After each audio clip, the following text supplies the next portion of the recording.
The ambitions for Dubai's Expo go far beyond the 6 months of the event. The Expo will give way to a new city within Dubai, known as District 2020. Nadimeh Mehra is Vice President for Legacy Development and Impact. Nadimeh, thanks for joining us. Expo 2020 hasn't even started yet, but you're already thinking about what's going to happen next. Why is that so important? That thinking began from day one when we won the bid to host this mega event. So a lot of the architecture, the infrastructure, etc., was planned around a city's development. So we always said that we're planning for a city that will host an event for 6 months. The event finishes and the city continues. So day one, when Expo 2020 finishes, what are we going to see? You're going to see that a lot of the assets, around 260,000 square meters of space that's already been built, will start to get repurposed. And we have a very tight time frame for repurposing it into commercial, residential, cultural, educational, hospitality. So there's different uses for this integrated mixed-use development. And we have about 6 months where we're transitioning the inside of the buildings while the outside remains the same. So this new site is going to be called District 2020, right? Yes. What's it going to look and feel like? It's very community oriented. It's human scale. So it's built for people to be able to connect, because that's what we're all about, connect, create, innovate. And we want those serendipitous moments to happen, and the architecture speaks to that.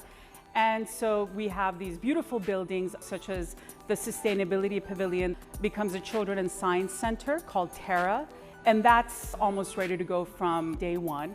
Then we've got the UAE Pavilion that's designed by Calatrava, which will remain as a cultural institution as well. And Al Wasl, the dome, which is the crowning jewel of the Expo site, remains for District and will be a garden and entertainment area. What are some specific themes? What are some specific areas of interest where we might see investment being made into this new area? We already have around 49% of our commercial net leasable area in deal flow. So we've got Siemens, who's moving their logistics global headquarters from Munich to District 2020. We have a blockchain campus that's opening up that's all focused on startups around blockchain, education around blockchain. And we also have a few more tenants that are signing deals that are focused not only on the commercial, but also what we call ecosystem enablers that are very important for an innovation ecosystem.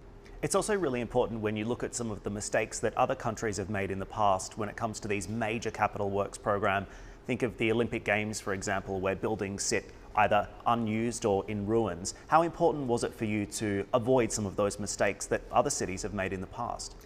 Well, it was very important. We benchmarked a lot of mega events in planning for the vision of District 2020.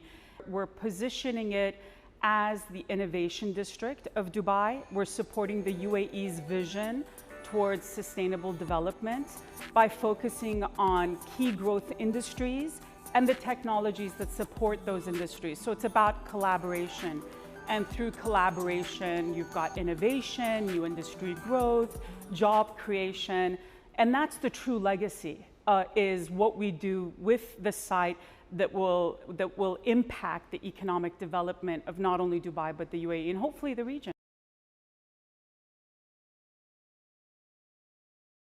Hey everybody, it's Hadley Gamble from our new CNBC Middle East Bureau in Abu Dhabi. Thanks for stopping by. Now to watch more, you can try one of the videos that just popped up on your screen. And don't forget to subscribe.